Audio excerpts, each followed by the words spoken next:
Assalamualaikum warahmatullahi wabarakatuh. Selamat siang kakak semuanya. Masih bersama dengan Lisna yang akan melanjutkan cerita dari novel Menjadi Milikmu Seutuhnya.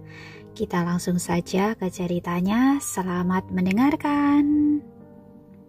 Semakin Reina memikirkan hal ini, semakin dirinya merasa marah. Tanpa bisa menahan penghinaan semacam itu, dia benar-benar bertekad akan memberikan Tiara pelajaran keras. Memikirkan hal itu, dia meraih ponselnya yang sebelumnya berada di sampingnya dan menghubungi mantan teman sekelasnya. "Apa kamu punya waktu? Saya sedang berada di kota Wina sekarang. Ayo, kita bertemu dan minum bersama." Suara pria yang dalam dan ceria terdengar lewat panggilan itu. "Saya punya, tentu saja. Bagaimanapun, jarang-jarang kamu mengajak saya keluar, Reina." Reina menyunggingkan senyum penuh kepuasan.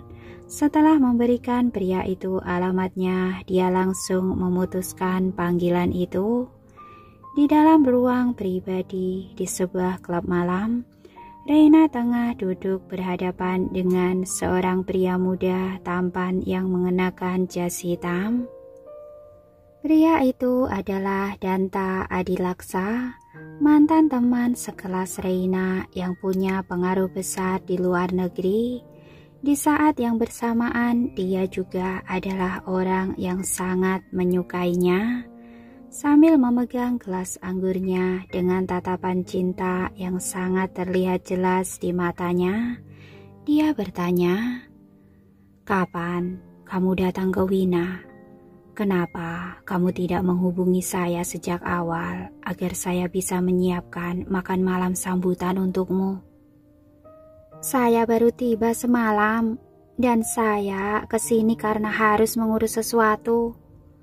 Reina berpura-pura tidak melihat tatapan cinta di mata Danta. Setelah menundukkan kepalanya untuk meminum anggurnya, dia langsung bicara ke intinya dengan mengatakan, "Saya ingin kamu melakukan sesuatu untuk saya." "Katakan saja, dan saya akan melakukan apapun yang kamu minta. Apalagi kalau hanya satu," jawab Danta tanpa ragu. Dia bertanya, "Kamu ingin saya melakukan apa?" "Saya ingin kamu merampas kesucian seseorang." Mata Reina terlihat memicing kejam. Dia tidak memberitahu Danta tentang Niko. Dia justru hanya bilang kalau dia hanya ingin memberi Tiara pelajaran karena wanita itu sudah mengusiknya. Terlebih lagi ini di luar negeri, jika terjadi sesuatu, tidak akan ada yang mencurigainya. Mendengar ucapannya itu, Danta tertawa. "Itu mudah. Saya hanya perlu menemukan kesempatan acak untuk menyerangnya." Mengetahui kalau pria itu menyetujui permintaannya dengan begitu cepat, Reina merasa agak khawatir. Dia lalu memperingatinya, "Jangan meremehkan wanita ini. Pria di sampingnya sangat kuat." Danta merasa agak tidak senang saat Reina terlalu menyinggung pria lain. "Mau seberapapun kuatnya dia harus menjadi anak baik di wilayah saya." Selanjutnya dia memikirkan cara agar tugasnya itu bisa berjalan dengan sempurna agar Reina bisa memandangnya dengan lebih baik. Mata Reina memicing karena dia tahu apa yang dipikirkan Danta. "Kalau begitu, saya akan menunggu kabar darimu." "Tunggu saja, saya pasti akan menyelesaikan tugas ini." Danta berani menjaminnya dengan yakin. Dia lalu mengubah topik pembahasan dan bertanya pada Reina tentang kehidupannya di negaranya. Melihat kalau pria itu sudah setuju untuk membantunya, Reina akhirnya memberitahunya beberapa hal sederhana. Beberapa saat kemudian dia merasa dirinya tidak bisa di sana lebih lama lagi. Hal itu karena Danta memperlihatkan perasaannya padanya dengan sangat jelas. Dia bahkan mencoba mendekatinya dan itu membuatnya sangat jijik. Jika bukan karena pria itu setuju untuk mengurus Tiara, kesabarannya pasti sudah habis sejak tadi. Bagaimanapun dia selalu menyombongkan dirinya pada semua pria selain Niko. Akhirnya dia tiba di batas kesabarannya, sehingga dia langsung pergi tanpa ragu dengan beralasan kalau waktu sudah malam. Setelah menolak ajakan Danta untuk mengantarnya kembali ke hotel, dia mengingatkannya lagi dengan berkata, "Jangan lupa janjimu pada saya. Saya akan menunggu kabar baik darimu." Danta menyadari sikap acuh tak acuh Reina terhadapnya, namun dia tidak keberatan karena dia suka saat wanita itu memperlakukannya seperti itu. "Jangan khawatir, saya pasti akan melakukannya untukmu." Setelah melihat kepergian Reina, Danta segera menyuruh orang-orangnya untuk mencari Tiara dan latar belakangnya. Saat tengah malam, dia melihat hasil penyelidikan bawahannya dan terkejut saat mengetahui kalau wanita yang ingin Reina beri pelajaran adalah anak didik dari Hathaway. Namun hanya itu yang bisa diketahuinya tentang latar belakang wanita itu. Sambil memicingkan matanya, dia terus melihat hasilnya dan mengetahui kalau Hathaway Philharmonic akan mengadakan acara untuk hari jadi yang ke-20 untuk yayasannya akhir bulan nanti. Ini kesempatan yang bagus untuk menyerang, batin Danta. Sementara itu, Tiara tidak menyadari adanya rencana jahat yang akan segera menghampirinya. Hari ini setelah Hathaway Philharmonic menyelesaikan pertunjukan mereka di Nataya, dan kembali Hathaway meminta asistennya untuk menyuruh Tiara datang ke ruangannya. Tiara membuka pintu dan memasuki ruang itu. "Nona Hathaway, apa Anda mencari saya?" Hathaway mengangguk setelah menyuruh Tiara duduk. Dia langsung membahas hal yang akan mereka bicarakan dengan berkata, "Orkestra kita akan mengadakan perayaan hari jadi yang ke-20 nantinya, dan kita akan menyiapkan perjamuan.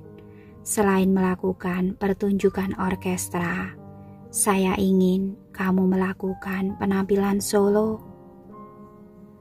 "Terima kasih, Nona Hathaway."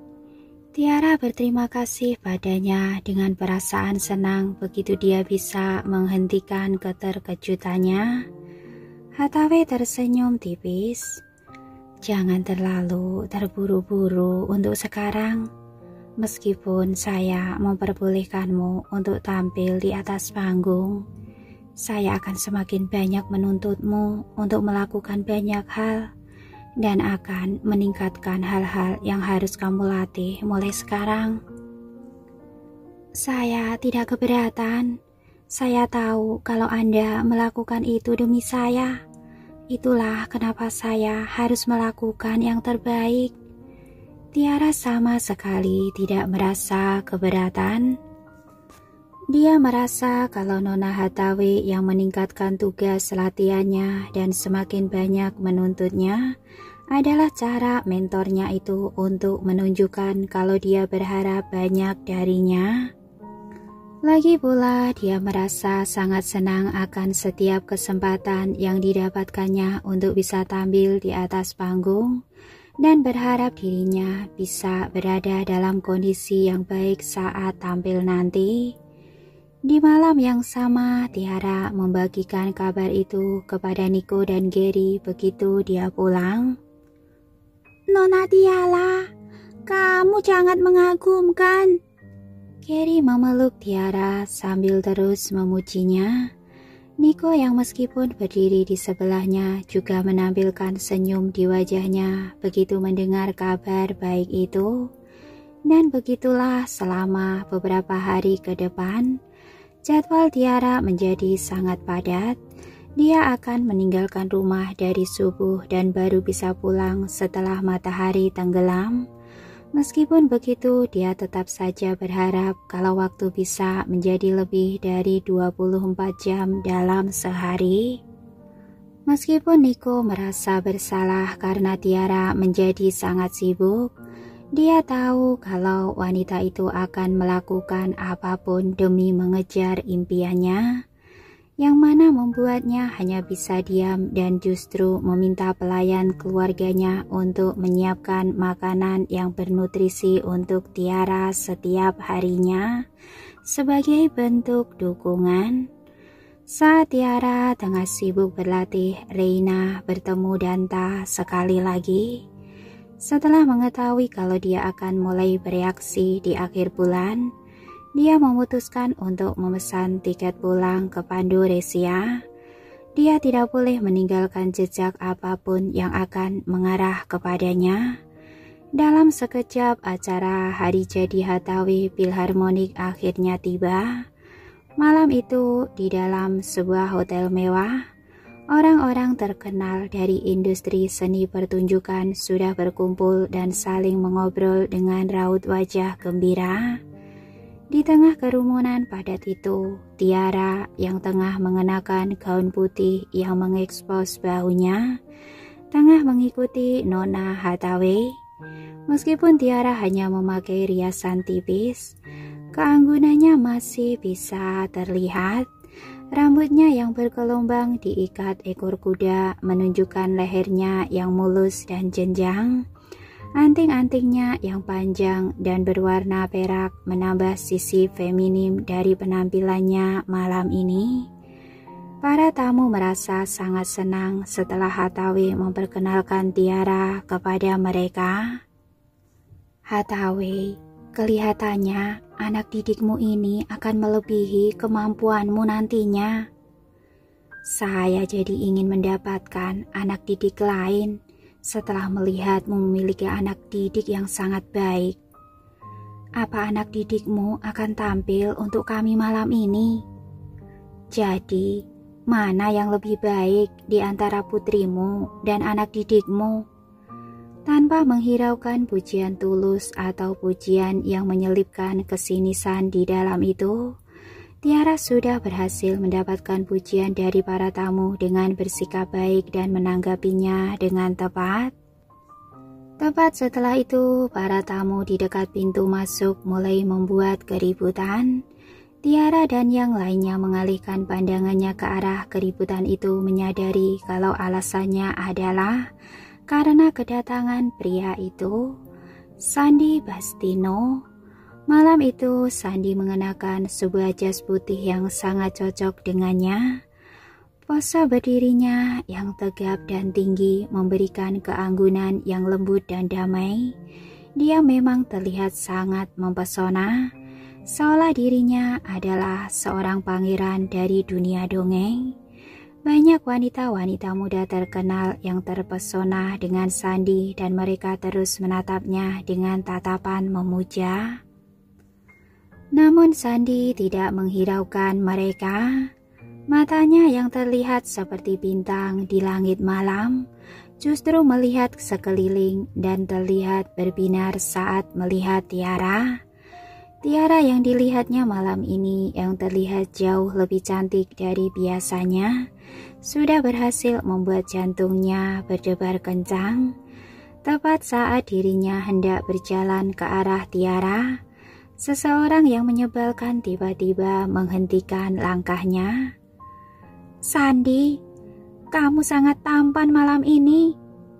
Kathleen memeluk lengan Sandy dengan gembira, namun tatapan matanya berkata lain.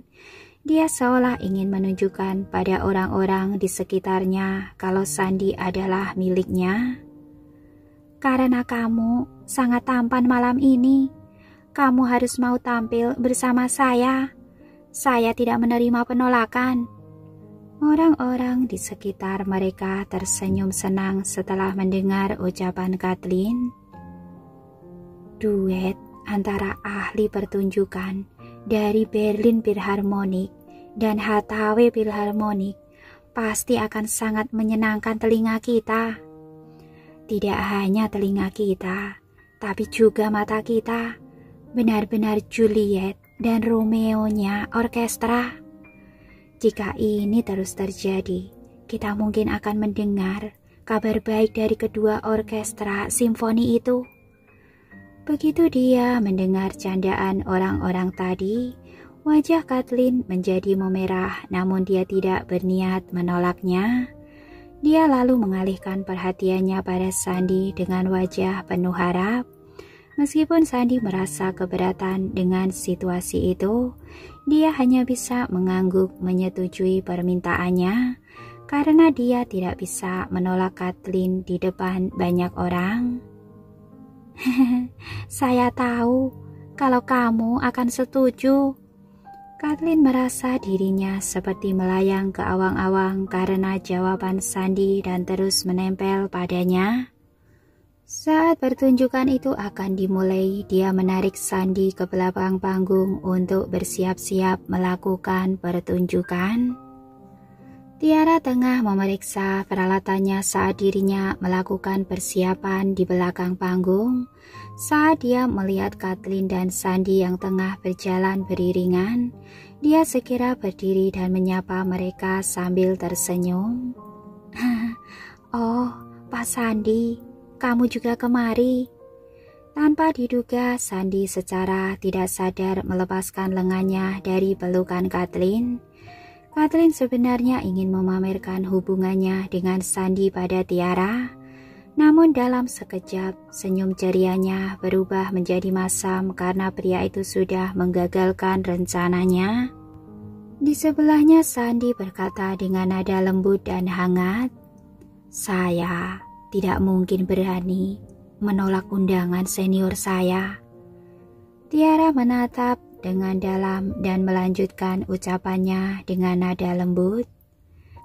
Dia menatap Tiara dengan dalam dan melanjutkan ucapannya dengan nada lembut. "Kamu terlihat cantik malam ini." "Terima kasih," ucap Tiara dengan senang.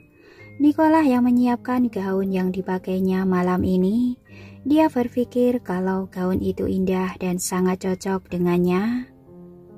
"Apa kamu akan tampil malam ini?" tanya Sandy. "Iya, Nona Hathaway mengizinkan saya untuk tampil di panggung untuk mendapatkan lebih banyak pengalaman," jawabnya dengan mata berbinar seraya mengangguk. Raut wajahnya benar-benar menunjukkan kalau dia sangat menantikan penampilannya. Selanjutnya sesuatu seolah terbesit di benaknya dan dia tersenyum ke arahnya. "Pak Sandy, apa kamu akan tampil malam ini?" Saat Sandy hendak menjawabnya, Kathleen sudah lebih dulu menjawabnya. "Sandy sudah setuju untuk melakukan duet bersama saya." Dia mencari kesempatan untuk menempel pada Sandy sekali lagi saat menjawab hal itu sebelum menatap ke arah Tiara dengan instan. Tiara sedikit mengerutkan dahinya menanggapi hal itu karena dia bisa merasakan kalau Kathleen seolah menampilkan aura permusuhan. Akibatnya senyum cerianya perlahan memudar. Sandy yang berdiri di samping Kathleen juga mengerutkan dahinya tidak senang. Namun sebelum dia bisa mengatakan apapun, Kathleen sudah menariknya menjauh dari obrolan itu. "Acaranya akan segera dimulai. Ayo kita segera ke sana dan berlatih sebentar." Dia menyetujuinya meski dirinya merasa kesal. Bagaimanapun mau pertunjukan seperti apapun, dia akan selalu berusaha melakukan yang terbaik jika itu berkaitan dengan musik. Segera setelahnya acara itu akhirnya resmi dimulai. Tentunya pendiri Hathaway Philharmonic, Hathaway diminta naik ke atas panggung dan memberikan pidatonya. Meskipun usianya sudah 50-an, dia masih terlihat elegan dan santai dalam balutan gaun hijau berlengan lebar miliknya. Saya berterima kasih pada semua orang yang sudah meluangkan waktunya untuk menghadiri acara hari jadi ke-20 Hathaway Philharmonic. Untuk menghibur penonton malam ini, saya secara pribadi akan menampilkan pertunjukan pembuka. Tepuk tangan yang meriah bisa terdengar karena para tamu merasa senang. Sudah lama sekali sejak kita mendengar permainan musik Hathaway. Kelihatannya kita beruntung malam ini. Itu benar, sejak dia memutuskan pensiun karena tangannya yang terluka. Mendengarnya memainkan musik menjadi hal yang sangat langka. Jika bukan karena kecelakaan itu, dia pasti akan tampil di panggung lebih lama. Saat Tiara mendengar obrolan orang-orang di sekitarnya, rasa penasaran mengenai mentornya mulai muncul. Segera setelah itu, sebuah melodi yang hangat dan indah terdengar dari atas panggung. Para penonton segera mengenali lagu Beauty Fantasy karena Hathaway sangat ahli memainkan potongan melodi ini di masa kejayaannya dulu. Di bawah panggung, Tiara hanya bisa mengagumi pertunjukannya di dalam hati sambil terus mendengarkannya dengan perasaan senang karena mentornya masih tetap berbakat di saat masa pensiunnya. Saat acara pembuka itu akan segera berakhir, para penonton kembali memberi tepuk tangan meriah. Hathaway meletakkan biolanya sebelum membungkuk untuk berterima kasih pada para penonton, dan dia kemudian turun dari panggung. Itu pertunjukan yang sempurna. Seperti yang diharapkan dari pemain biola yang jenius, kemampuannya masih sama hebatnya, meskipun dia sudah pensiun dan mengalami luka yang parah. Pertunjukan hari ini memang layak untuk didatangi. Beberapa pemusik terkenal mulai memuji-muji Hathaway. Bagaimanapun mereka adalah teman dekat Hathaway dan berada di industri yang sama dengannya. Jika saya tidak menunjukkan kemampuan saya yang sebenarnya, bagaimana mungkin saya bisa mengalahkan pemain-pemain hebat seperti kalian? Hathaway pura-pura menyombongkan diri dan bercanda bersama teman-teman dekatnya. Saat Tiara melihat mentornya menghabiskan waktunya bersama teman-temannya, dia memutuskan untuk tidak mengganggunya. Tiara pergi ke tempat yang tidak terlalu ramai dengan segelas anggur di tangannya dan menunggu gilirannya tampil dalam diam. Pertunjukan malam ini sudah dijadwalkan untuk berjalan dengan lambat karena beberapa teman mentornya yang berasal dari industri yang sama juga ingin tampil. Termasuk para pianis, pemain cello, dan bahkan para pemain musik langka lainnya yang terkenal. Tidak berlebihan jika menyebut acara ini sebagai acara musik besar, karena setiap pertunjukannya sejauh ini sangat menyenangkan telinga. Saat dirinya benar-benar tenggelam dalam mendengar melodi-melodi anggun itu, suara Sandi yang lembut dan indah tiba-tiba memasuki telinganya.